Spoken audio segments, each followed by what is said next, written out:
السلام عليكم ورحمة الله وبركاته، ازيكم يا حبايبي عاملين ايه؟ وحشتوني جدا. معاكم سوسو العربي، والنهارده هنقدم مع بعض وجبة أسماك من العيار التقيل.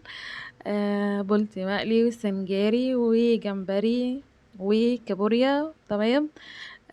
علشان تعرفوا انا عملت الوصفة دي ازاي، يا ريت نكمل الفيديو للاخر. بس قبل ما ندخل على الفيديو ما ننساش نعمل اللايك والسبسكرايب والشير ونفعل الجرس على الكل عشان يوصل لنا كل جديد.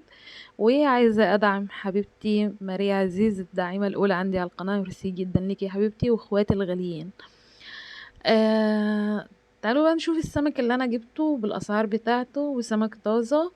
هوريلكم شكله اهوت. السمكة خضرة وجميلة وطازة، وهتكلكوا عليها دلوقتي وتشوفوا قد ايه هي طازة. مش شوفوا لما بضغط عليها كده وترجع تاني هي كده ايه، تمام. ودي الخيشين بتاعتها حمراء، فهي كده طازة.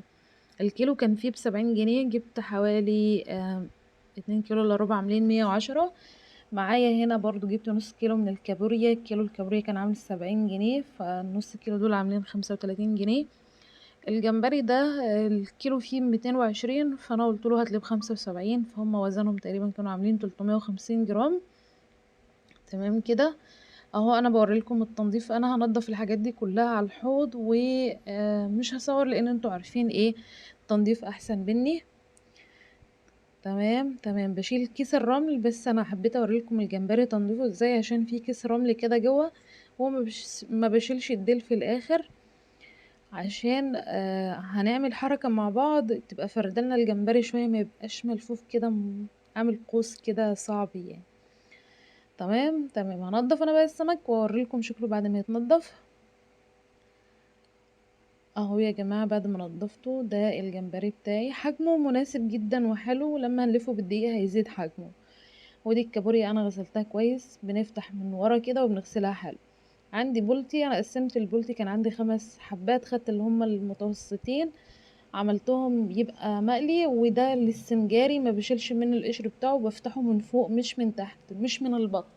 معايا هنا راس ونص توم، معايا معلقتين كبار مليانين من الملح، معايا حبتين من الليمون، معايا البهارات بتاعتي عبارة عن كمون وبابريكا. هدق كل الحاجات دي في الهون. ولو عندك كبة اعمليها، بس انا ما بفضلش الكبة لان الكبة ما بتعصرش التوم كويس. تمام. انا بفضل قوي ان انا ادقه في الهون بالشكل اللي انتوا شايفينه ده. بعصر ايه، نص ليمونة علشان تطري معايا شوية الخليط وانا بدقه. بس كده انا دقيته بالشكل ده.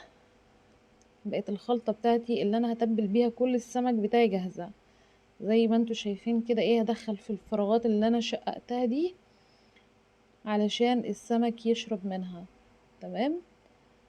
دي اول حاجة بتبلها السمك. هناخد بقى كمان معلقة كده، ايه، معلقة مليانة كده صغيرة، ونتبل بيها الجمبري بتاعنا. دي تتبيلته. انت عايزة تعمليه بقى اللي هو خلطة البانيه ديت اللي فيها بيض ولبن وكده، يعني براحتك، بس انا بحبه كده. تبلت كده البولتي والجمبري. هسيبهم بقى اركنهم بتاع ايه ساعتين ولا حاجة ياخدوا في التتبيلة. وهنيجي بقى نعمل السنجاري مع بعض.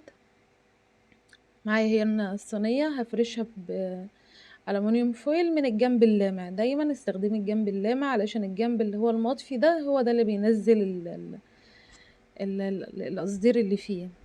تمام كده. هديهم بقى ايه، رشة ملح خفيفة كده، ورشة كمون بالشكل اللي انتوا شايفينه ده، وادخلهم تحت الشواية ياخدوا لون خفيف كده. ماشي كده. كده تمام. تعالوا بقى نقطع الخضار اللي احنا هنستخدمه في السنجاري والكابوريا. احنا هنعمل الكابوريا النهاردة مسلوقة في شوربة علشان عايزين الشوربة بتاعتها. وانا بصور الكاميرا اتهزت، فمعلش بقى ايه سامحوني. انا كملت التقطيع علشان الهزة دي ما تأثرش في المنظر. خدت نص البصلاية هنعملها للسنجاري، والنص التاني للكابوريا. انا مش عايزة اكتر من كده. تمام. وقطعتها بالشكل اللي انتوا شايفينه ده، وعذرا لو الكاميرا بتتهز معاكم. هقطع برضو الفلفل والطماطم نفس الاشكال الاتنين، يعني السلايس والقطع الصغيرة دي. تمام كده تمام كده. حطيتهم في طبقين عشان كل حاجة هنعملها بطريقة معينة. يعني كل حاجة هنستخدمها لنوع سمك معين. ماشي تمام تمام كده. هناخد بقى من الخلطة بتاعتنا ايه، هنقسمها هنا وهنا بالتساوي، لان كمية البلطي قد كمية الكابوريا، ويمكن اكتر كمان كمية البلطي السنجاري، لان اخدت اكبر سمكتين فيهم يعني. تقريبا وزنها كان 400 جرام او حاجة او يزيد كمان. تمام تمام. دايما لما تيجي تعملي السنجاري جيبي السمكة الكبيرة علشان تكون ايه، مليانة كده في نفسها وما تنشفش منك. هنحط كده معلقة من الزيت على السمك السنجاري. انا كده خلاص طلعت السمك، خد لون خفيف. ماشي. وهدخل بقية السمك بتاعي في الفرن على اعلى درجة حرارة، وما نسهاش عليه. انا مع الاسف سهيت عليه لان كنت بعمل كل حاجة في نفس الوقت، فانا سهيت عليه بصراحة ربنا. انتي بس خليه في الفرن 10 دقايق مش اكتر من كده، علشان ما ينشفش منك ويلزق منك في الصينية زي ما لزق مني. تمام. هنحط كده ايه، نجهز الحلة بتاعتنا علشان نعمل الكابوريا بتاعتنا. بناخد من الخليط اللي انا جهزته معاكم ده في معلقة من الزيت، مجرد بس ما انزلها وياخد طش فيها كده بسيطة، ايه بحط الكابوريا بتاعتي، واحط طبقة تاني من الخليط بالتوزيع كده بالتساوي، ونرجع نحط بقية الكابوريا ونحط بقية الخليط بتاعنا. ماشي. ونحط عليهم كوبايتين كبار من المية. هتشوفوا دلوقتي اهو، دي اول كوباية، وهنحط كمان كوباية. جودي بنتي كانت معايا في المطبخ رايحة جاية رايحة جاية. ونسيبها بقى لغاية ما تغلي كده، وتقعد لها بتاع 10 دقايق تغلي. معايا هنا الدقيق اللي هستخدمه في قلية السمك والجمبري، ومعايا كيس فيجيتار حار، ده اللي هينكهلي الموضوع. عايزة تستغني عن الفيجيتار، بس الفيجيتار بيدي قرمشة كده مع السمك والجمبري لذيذة قوي. عايزة تستغني عنها ممكن تحطي بابريكا وتوم باودر، بصل باودر، كمون، فلفل اسود، وشوية بهارات، ايه 7 بهارات. بصوا بقى، وانا بعمل الجمبري بديله طرقعة كده بسيطة، يعني على اساس انه يتفرد يعني.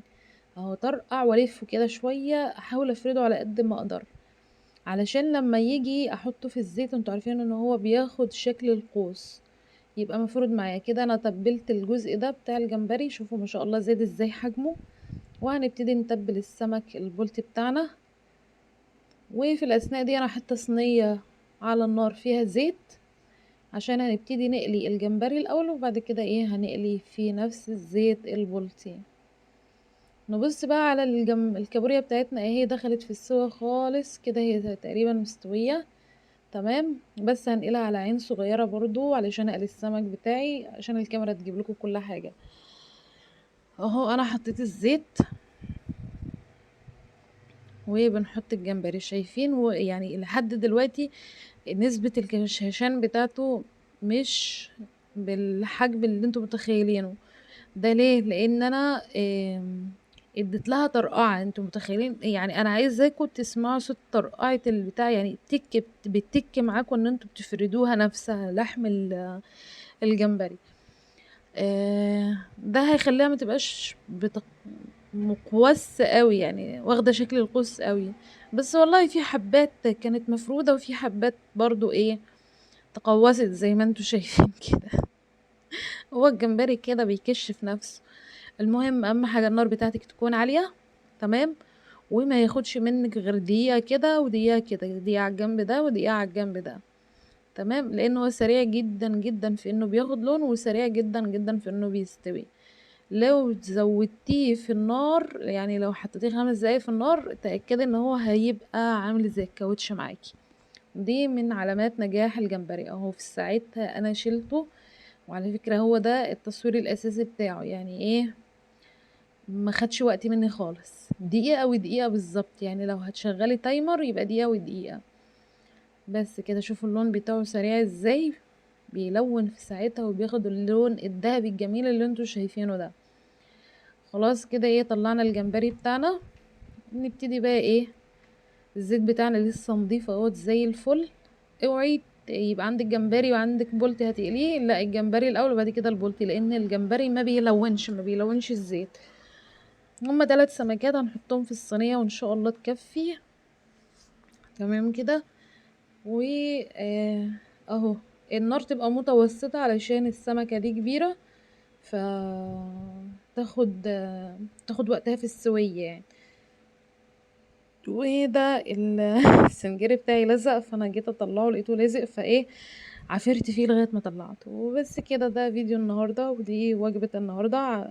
الشوربه بتاعتي الكابوريا وسلطه وجمبري مقلي والرز طبعا احنا طبخنا الرز ده قبل كده مع بعض كتير. وبس كده، اتمنى يكون فيديو النهارده عجبكم، اتمنى يكون خفيف على قلوبكم. لو عجبكم الفيديو بقى ما تنسوناش باللايك والشير والسبسكرايب، تفعلوا الجرس على الكل عشان يوصلكم كل جديد من عندي انا سوسو العربي. اشوف وشكم بخير وباي باي.